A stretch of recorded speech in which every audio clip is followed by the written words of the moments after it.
Assalamualaikum warahmatullahi wabarakatuh. Alhamdulillah, alhamdulillahi rabbil alamin. Assalatu wassalamu ala ashrafil anbiya'i wal mursalin, sayyidina wa maulana Muhammadin. Asyhadu an la ilaha illallah wa asyhadu anna Muhammadar Rasulullah. Allahumma salli ala sayyidina Muhammadun musahabihil wal ikram, ya wal jalil wal ikram. Alhamdulillah, para jemaah, bertemu lagi kita dalam rangka meningkatkan amal dan ibadah, iman dan takwa kita, tentunya dengan belajar, memperdalam ilmu demi meningkatkan derajat ibadah kita kepada Allah. Para jemaah, kita bertemu lagi dalam tayangan channelnya Buya Pasaman Timur dalam makom majelis zikir ma'rifatullah. Alhamdulillah, para jemaah sekalian, pada yang kesempatan baik ini, pertama marilah kita ucapkan puji dan syukur kita kehadirat Allah Subhanahu wa Ta'ala atas segala limpahan karunia, rahmah dan hidayahnya, sehingga kita dapat beramal dan beribadah kepada Allah Subhanahu wa Ta'ala lahir dan batiniah. Bersalam dan bersalawat kita kepada junjungan kita Nabi Allah, Nabi al-akhirul zaman, Rasulullah sallallahu alaihi wasallam. Atasnya kalamnya dengan melafazkan Allahumma salli ala sayyidina Muhammad wa ala ali sayyidina Muhammad. Para jemaah, para hadirin, para sahabat dan ritulan semua, pada kesempatan tayangan ini saya akan berbagi wawasan, berbagi ilmu apa yang dikatakan alif yang nyata dengan alif yang tersirat. Kenapa kita mengkaji alif yang nyata atau yang tersurat? Apa itu rahasianya sebetulnya? Jangan hanya kita membesarkan pengalaman tanpa kodrat. Kalau alif tersirat, kita sudah pernah mengkaji bagaimana wujud yang sebetulnya alif tersirat itu dalam kaji bismillah. Dan suatu saat akan kita perdalam nanti yang tersiratnya. Tapi sekarang kita akan bahas rahasia tentang mawjudullah pada fi'al lafah, yaitu alif yang nyata. Apa yang dimaksud dengan alif yang nyata? Karena bagaimanapun, inna lillahi, alif akan kembali kepada alif, yang nyata akan kembali kepada sirna. Itulah yang dikatakan kembali kepada Allah. Sampai saat ini, tibalah saatnya kita mengkaji alif yang nyata itu. Baik, para jemaah sekalian, berbicara tentang sifat tersurat pada alif dan tersirat pada alif, tidak jauh kita harus kembali mengkaji mana kehambaan Allah yang dinamakan umat pada alif aftar, yaitu alif yang nyata. Dinamakan sifat aftar bagi Allah, sifat banyak. Yang kita tahu selama ini ada sifat ba'dal, ketunggalan bagi Allah pada alif tersirat. Nah, ini adalah peraduan dua sifat yang harus kita jadikan satu hidup, yaitu Allah fil zahiru wa Allah fil batinu. Mana Allah yang berzahir, mana Allah yang berbatin, inilah saatnya kita kupas tuntas, insya Allah. Para jemaah, dalam ilmu pegangan tauhid seperti ini adalah suatu kewajiban dan hal sangat wajib kita ketahui, bukan hanya sekedar tahu. Allah dengan sifat pada nyata diri seseorang. Itu adalah asal sesuatu yang akan menjadi bahasan pada saat ini. Mana sifat nyata bagi Allah pada diri? Itulah kodrat daripada alif bersifat nyata pada surat yang dikatakan jadi Rabbil Alamin. Mana yang menguasai alam ini? Mana sifat Allah yang menguasai alam ini? Ini akan kita kupas dari awal, yaitu dari kodrat yang sebenarnya. Mana Allah fi zohiru, mana Allah yang bersifat zohir. Nah, para jemaah yang dirahmati Allah, rahimakumullah. Kalau alif itu tidak ketemu di dalam tulisan bismillah, berarti dia jatuh kepada hukum basmalah. Basmalah adalah ba, tapi jatuh kepada alam. Tapi kalau bi, dia jatuh kepada batin. Disinilah basmalah bedanya dengan bismillah. Di saat ini kita berbicara tentang basmalah. Para jemaah yang dirahmati Allah, kita mengetahui apa yang dikatakan sifat nyata Allah pada diri. Sifat nyata Allah atau Allah fil zohiru, atau bersifat Allah pada diri kita. Kalau bersifat Allah pada tingkat rohani, mungkin kita pernah membahas itu. Tapi bagaimana Allah bersifat pada jasmani, ini perlu ditekankan. Kenapa? Kita akan cari kalau mana yang dikatakan sifat zohir. Nah, sifat zohir Allah di diri kita itu ada 4 para jemaah. Ya. Itu ada 4 sifat zohir Allah pada diri kita. Sifat zohir itu adalah tingkah lakunya Allah pada zohir kita. Tentunya kita tidak lepas menyebut kalau zohir pasti ada kulit, daging, urat, dan tulang. Jadi kulit, urat, dan tulang ini pasti sifatnya zohir, tetapi kalau hanya kulit, daging, urat, dan tulang, ibaratkan seorang mayat, apa dia bisa bertingkah? Mayat itu tidak bisa dia bertingkah. Kenapa? Karena dia belum bertingkah. Dia belum masuk 4 sifat Allah ke dalam dirinya. Nah, 4 sifat Allah inilah sifat zohir yang akan disebut jadi manusia. Inilah yang dikatakan umat. Inilah kodrat umat. Perwalian dari seluruh alam pada diri kita. Apa yang dikatakan Rabbil Alamin, penguasa alam, adalah kodrat alam itu sendiri, yaitu kemanusiaan jasad kita. Mana manusia itu? Kita kaji sekarang. Mana yang dikatakan manusia itu? Yang dikatakan khalifah Allah pada alam ini.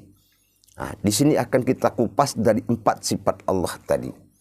Nah, sifat 4 Allah ini adalah kodrat besar yang bertingkah di dalam solat kita. Nah, inilah kodrat keumatan. Jadi jangan kita mencari kaji kodrat diri tapi tidak mencari kodrat keumatan. Mana kodrat Allah pada keumatannya pada alif yang tersurat tadi, ada 4 sifat zohir Allah pada diri kita. Apa itu 4 sifat zohir? Nah, inilah yang dikatakan para jemaah pada sifat jasad kita. Jadi kita harus tahu yang berakaat itu siapa. Kalau apa itu rakaat, itu sudah kita kaji dan mungkin sebagian akan kita kaji. Tapi kalau siapa yang bertingkah dalam rakaat, siapa yang bergerak, sifatnya apa? Itu sifat dohirnya Allah yang ada dalam makom kulit, daging, urat, dan tulang. Apa makom kulit, urat, dan tulang? Apa kodratnya?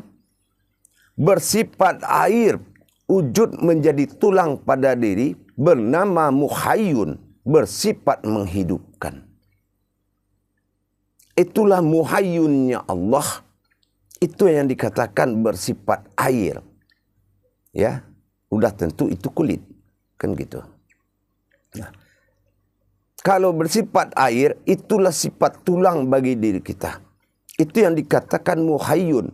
Muhayyun itu sifat menghidupkan dan mematikan. Sifat menghidupkan, itulah muhayyun. Nah, itu jatuh kepada tulang. Yang kedua adalah sifat api bagi diri kita. Api bukanlah api berasal dari api, tapi api berasal dari darah. Nah, inilah darah. Darah ini adalah sifat kodrat azim bagi Allah. Bersifat azim. Azim itu artinya apa? Kekuatan, kebesaran. Azim itu suatu kebesaran Allah. Ya. Astaghfirullahalazim. Nah, itu kebesaran Allah yang jatuh kepada darah. Makanya darah itu masuk ke dalam diri berasal dari kolbunya kita. Sumbernya darah. Disitulah kebesaran Allah. Nah, itu yang dinamakan sifat azim bagi Allah. Yang ketiga, angin bukanlah berasal dari angin. Angin berasal dari urat. Urat bersifat kawiyun dari Allah. Apa yang dikatakan wayun? Itulah kekuatan. Itulah kekuatan sifat nyata Allah yang ada pada diri kita. Pada jasad kita. Bersandar kepada sifat urat, urat bersandar kepada sifat angin. Yang keempat para jemaah, yaitu sifat tanah. Tanah bukanlah tanah asalnya tanah, tetapi tanah berasal dari daging dan kulit kita. Nah, daging dan kulit kita ini berasal dari sifat nyata bagi Allah bernama Hakim. Nah, Hakim ini berarti kokoh dan kuat. Jadi tingkah laku Allah dari empat tadi. Pertama muhayyun, yang kedua azim, yang ketiga kawiyun, yang keempat adalah Hakim. Itu adalah sifat menghidupkan, kebesaran, kekuatan dan kodrat yang kuat. Itulah manusia. Itulah insan manusia. Itulah kekuatan diri manusia. Itulah kodrat yang ada di balik jasad. Aras-arasnya Allah. Dan itulah yang dikatakan dengan sifat yang dikatakan bersifat Allah kepada diri bernama manusia. An-nas. Jadi kalau orang tanya, siapa manusia itu? Manusia itu adalah sifat nyata bagi Allah. Berasal dari empat kodrat. Nah inilah. Karena dia adalah umul daripada alam. Ya. Karena dia adalah umul daripada alam. Air berhubungan daripada kodrat tulang. Api berhubungan dari kodrat darah. Angin berhubungan dari kodrat urat. Dan tanah berhubungan dari kodrat daging dan kulit. Dengan sifat muhayyunnya Allah, azimnya Allah, kawiyunnya Allah, hakimnya Allah, melahirkan berasal dari sifat apa? Yaitu di sifat dikatakan muhayyun, itu sifat menghidupkan bagi Allah. Dikatakan sifat azim adalah sifat kebesaran bagi Allah. Dan dikatakan sifat kawiyun adalah sifat kekuatan bagi Allah. Dan disifatkan dikatakan dengan sifat hakim adalah sifat kokoh, sempurna, dan kuat. Inilah kodrat yang empat, inilah yang mewujud menjadi sebuah umat. Itulah kodrat di balik kulit, daging, urat, dan tulang kita. Empat kodrat inilah yang masuk ke dalam kulit, daging, urat, dan tulang kita. Makanya bergerak kita di dalam solat itu geraknya Allah. Bukan geraknya kita. Kalau tidak ada muhayyun, tidak akan ada tulangmu. Kalau tidak ada kekuatan yang bernama azim, tidak akan ada darahmu. Dan kalau tidak ada kekuatan yang bernama kawiyun, tidak akan ada uratmu. Dan kalau tidak ada sifat hakim bagi Allah. Tidak akan ada daging dan kulit. Itulah jiwa, itulah nyawanya dia, ruhnya diri kita yang menjadi hayat pada batang tubuh kita. Itulah yang dikatakan umat. Kodrat yang 4 menyatu menjadi aras. Aras itu adalah khodamnya tubuh kita. Khodamnya Allah menjadi jasad. Itulah kemanusiaan kita. Yang bersumber dari alam. Yang diambil daripada sifat alam. Menjadi sifat muhayyun, sifat azim, sifat kawiyun, dan sifat hakim. Jadi kalau kita bergerak, itu sifat Allah. Manusia itu sifat Allah. Makanya nas dibalik jadi sin. Nas itu manusia. Kalau kita berpulang kepada Allah, itu kembali jadi sin dibalik. Kenapa? Itulah kodrat manusia yang menjadi sifat nyata bagi alif, yaitu Rabbil Alamin, Tuhan dari sekalian alam. Kalau yang 4 itu didatangi oleh sifat hamdunya Allah. Inilah dia. Dikumpulkan menjadi satu namanya hamdu. Hamdu itu adalah zat aras yang ada di dalam jantung kita. Kalau hal hamdu lillahi rabbil alamin. Yang 4 ini digabung menjadi satu namanya hamdu. Dia yang berbuat alhamdulillah. Ingat, gerakan Allah. Kalau sudah bergerak Allah pada di hamdu lillah rabbil alamin, dia akan mengatur dan segala macamnya. Kita akan mengatur semuanya di alam ini. Air, api, angin, tanah, dia akan beribadah kepada kita. Kalau kita melahirkan zat hamdu yang terbuat dari zat yang 4 tadi, aras yang 4 tadi yang menjadi manusia. Makanya kita perlihatkan solat. Alif tersirat berdiri di dalam takbir. Tapi ada 2 berdiri jamaah. Jangan lupa, setelah ruku juga ada yang berdiri. Inilah alif yang nyata. Setelah ruku berdiri, itu alif yang nyata. Tapi alif yang tersirat, itu yang berdiri setelah takbir. Tapi setelah ruku, itulah alif yang nyata. Maka alif yang nyata, 4 sifat bagi Allah tadi, maka dia memohon ampun kepada alif tersirat. Rabbana lakal hamdu minus samawat. Dia selalu beribadah dan minta ampun. Berdiri pas sudah ruku dengan berdiri setelah takbir. Ini yang 2 alif. Alif tersirat setelah takbir. Berdiri diri sifatnya Allah. Ya. Diri sifat itu adalah diri yang bersifat ilah, ba'dal, tunggal bagi Allah. Tapi setelah ruku berdiri, itu namanya aftar. Wali Allah dalam bersifat kepada Allah. Itulah yang dinamakan alif nyata wali daripada alif tersirat. Begitu para jemaah. Insya Allah semakin dekat kita dengan Allah dengan mengkaji kodrat-kodrat ini. Jadi jangan kita mengatakan kita manusia, tapi kita tidak tahu manusia kita apa. Manusia atau anas, ya ayyuhan nas atau ya ayyuhal lazi. Kalau lazi itu adalah sifat daripada tersiratnya alif. Ladzi, subhanalladzi, yang bisa disucikan. Tapi kalau yang dikatakan alif tersurat tadi, yang nyata tadi, ya ayyuhan nas, ilahin nas.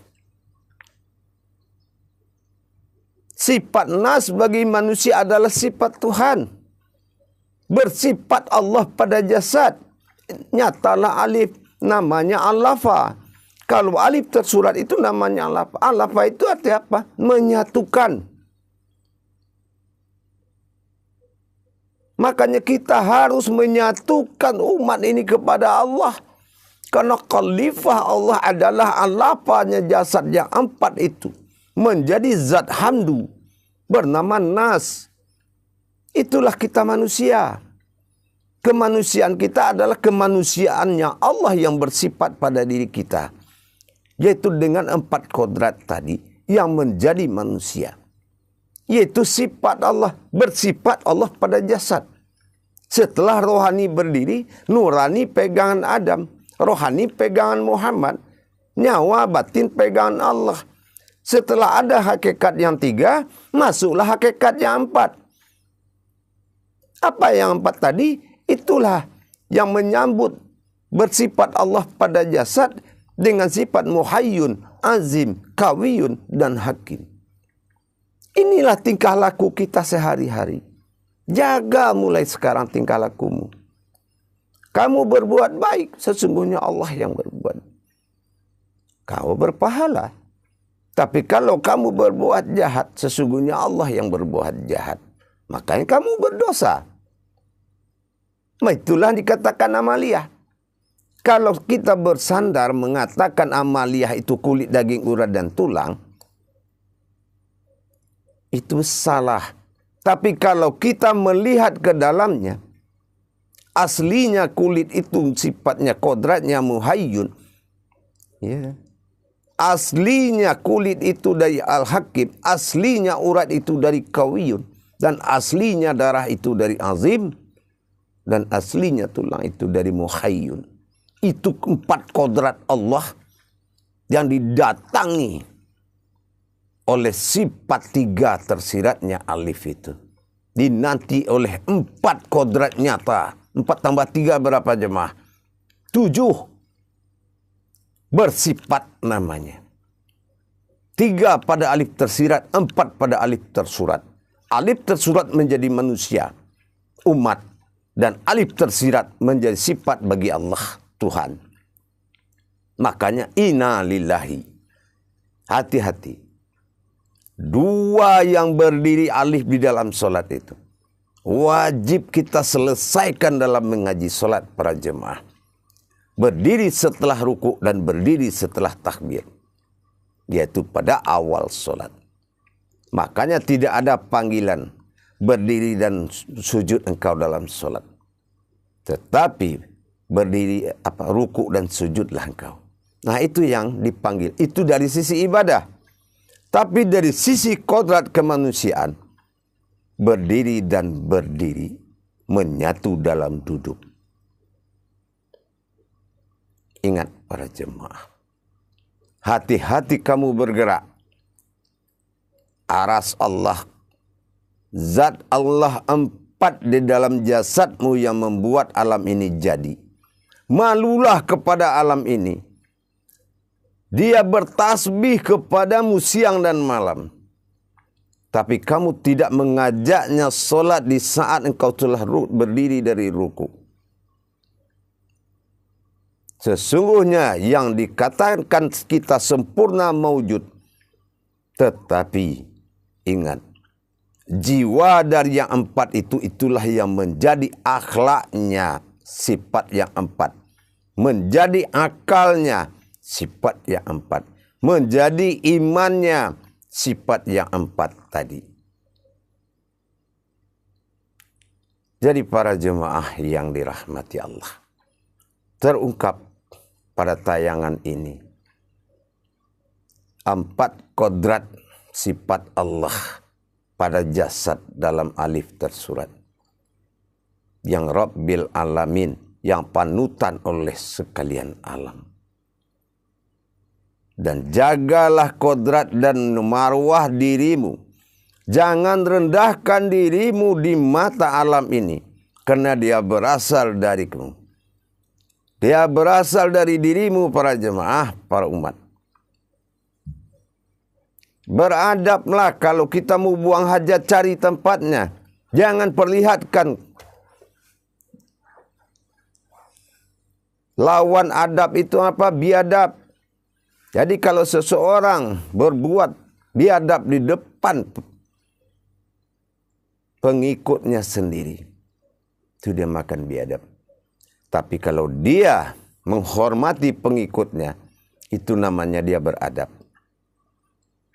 Ingat, kodrat daripada yang 4 itu bernama hamdu, yang ada batin pada zat yang ada duduk dalam jantung kita. Alif tersirat masuk ke dalam qalbi, alif tersurat duduk dalam jantung. Maka berzikir jantung dengan Allah, Allah. dan berhimpun dalam qalbi la ilaha illallah, dan Muhammad roh usul menghubungkan kedua alif ini dengan suatu ruhnya Allah bernama roh usulullah. Itulah makom rohani yang menghubungkan bersifat Adam pada 4 kodrat tadi. 4 kodrat alif bersifat Adam jatuh kepada kulit, daging, urat dan tulang, yaitu umul daripada alam, rahmatan fil alamin pada Muhammad. InsyaAllah para jemaah, keinsanan kita, mewujudnya kita sudah ada posisinya pada alif nyata yang tersurat. Inilah jasad kita. Itulah 4 kodrat yang membuat kita ada. Coba kalau kodrat 4 itu tidak ada, tidak mungkin kita ada. Artinya apa? Bukan dari tersiratnya. Kodrat kemanusiaan kita tidak ada. Karena ternyata 4 sifat yang mewujud menjadi batang tubuh ini adalah 4 kodratnya Allah.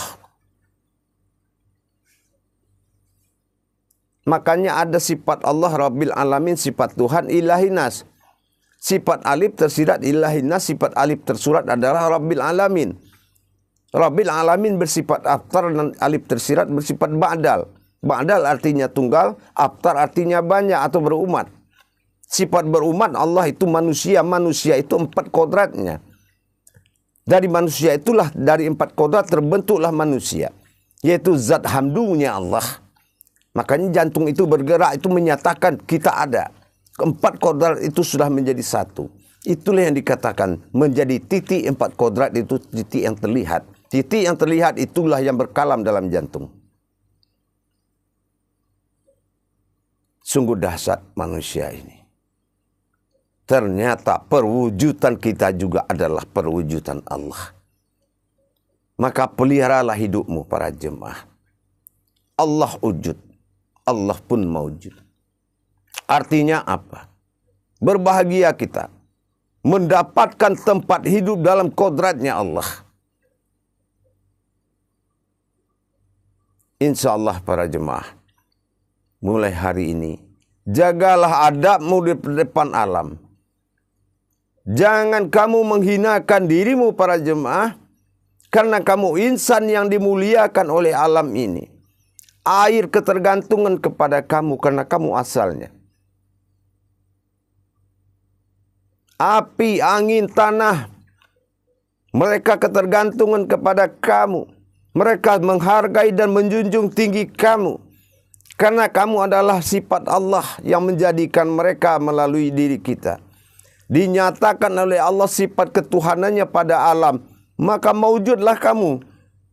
Kitalah yang mewujud perwalian Allah dari 4 kodrat itu. Yang mewujud menjadi kulit, daging, urat dan tulang.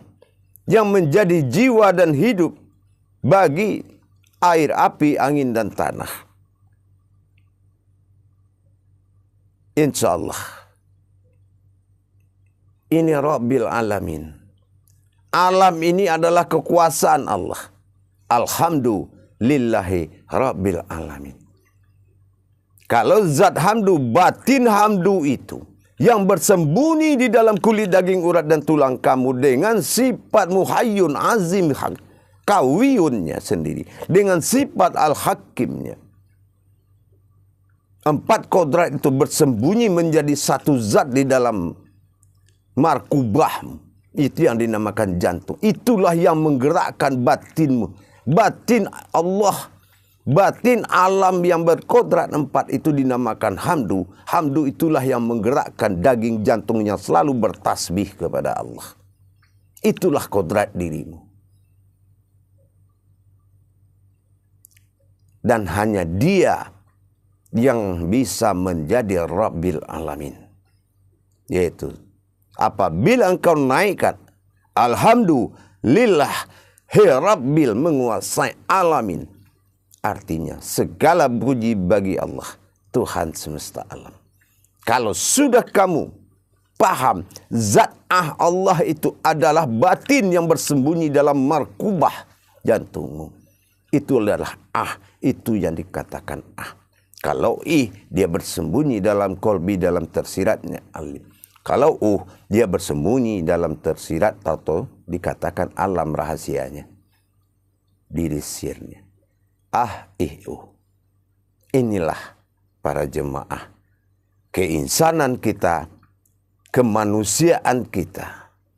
Kodrat zat Allah yang masuk ke dalam kulit, daging, urat dan tulang adalah kodrat yang sangat disembah oleh alam ini, sangat dijunjung oleh alam. Kamulah orang yang dijunjung oleh alam. Karena alhamdulillahirabbil alamin.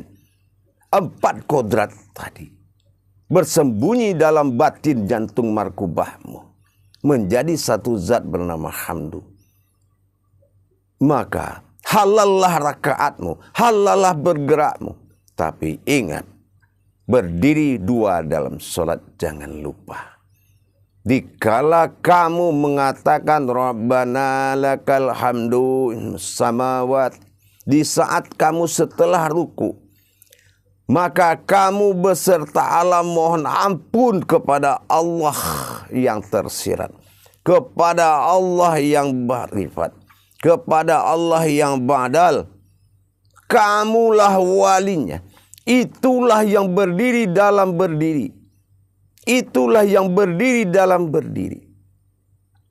Berdiri pertama itu dipasir bagi Allah alif pada tersirat. Tapi berdiri setelah ruku adalah sifat aftar bagi Allah pada alif yang tersurat. Alif yang nyata. Nur kasiyah namanya. Kalau nur kasiyah adalah 4 dari kodrat zat hidup hayat menjadi jasad bernama nur kasiyah atau alif aftar, nyata dilihat dengan mata. Seperti itu juga nyata dirimu dilihat. Makanya para jemaah, Allah fi zahiru, nah itulah jawabannya. Wallahi batinu, itu 3 lah makom diri yang tuh. Kodrat diri yang 3. Allah fil batinu pada sifat ba'dal. Allah fi zahiru, itu dia. Yang 4 menjadi satu bernama hamdu atau hamdalah. Maka kalau kita bersyukur, alhamdulillah, alhamdulillah, hadirkan dan bersyukur kepada dia. Itulah kodrat kita, insya Allah. Sekarang sudah terjawab. Jangan kita sibuk mengkaji alif tersirat, alif tersirat, alif tersurat juga kita tidak tahu. Dan manusia itu siapa? Manusia itu adalah sifat 4 daripada Allah. Maka kita kaji tadi. Maka kita tahu kita adalah perwalian daripada Allah untuk alam ini. Rabbil alamin. Maka hubungan antara kita tauhid alamiah kita kepada alam ini sangat kuat. Kenapa? Batin alam ini kiamat atau tidak kiamat kembali kepada batiniah yang ada di dalam sifat markubah kita. Itulah kodrat yang 4 tadi. Asal muasal semua terjadi. Dengan adanya sifat muhayyun bagi diri kita, terjadilah air. Dengan sifat azim bagi diri kita, maka terjadilah api. Dan dari sifat kawiyun bagi diri kita, maka terjadilah angin. Dan dari sifat hakim bagi kita, maka terjadilah tanah. Dan itu sifat 4 ada bergabung menjadi satu titik. Di barat kaji kita alif tersirat masuk dalam baba, masuk dalam titik. Nah, titik itu dalam hayat alif tersurat adalah detak jantung itu. Itulah zat hamdu namanya. Yang disimpan menjadi markubah atau panutan. Ka'bah kalau di alamnya. Kubah kalau di diri. Ka'bah dan kubah. Insya Allah. Mudah-mudahan jadilah kita makhluk yang dimuliakan oleh Allah. Dan jagalah kemuliaan Allah pada diri. Agar engkau betul-betul mendapatkan nikmat Allah. Dengan alam menjunjung tinggi derajat Allah yang tadi. Kemanusiaan itu adalah kemanusiaan Allah pada diri kita. Pada jasad kita sudah kaji. Semalah hari ini juga. Tapi ingat. Pada diri selalu kita kaji. Yaitu kodrat pada diri. 4 pada alif aftar nyata, 3 pada alif tersirat. Menjadi 7 itulah sifat. InsyaAllah. Barakallahu ya karim ya rahman ya rahim. Mari kita belajar dan selalu belajar. InsyaAllah para jemaah sekalian. Mudah-mudahan bermanfaat untuk kita semuanya. tidak mungkin kita tidak harus tahu tentang siapa kita. Jangan kita mengkaji nafsahu tapi nafsihinya kita tidak tahu. Harus kita kaji. Mana Allah yang bersifat zahir, mana Allah yang bersifat batin. Mana alif zahir dan mana alif batin. Insyaallah. Akhirul kalam. Wabillahi taufiq wal hidayah. Assalamualaikum warahmatullahi wabarakatuh.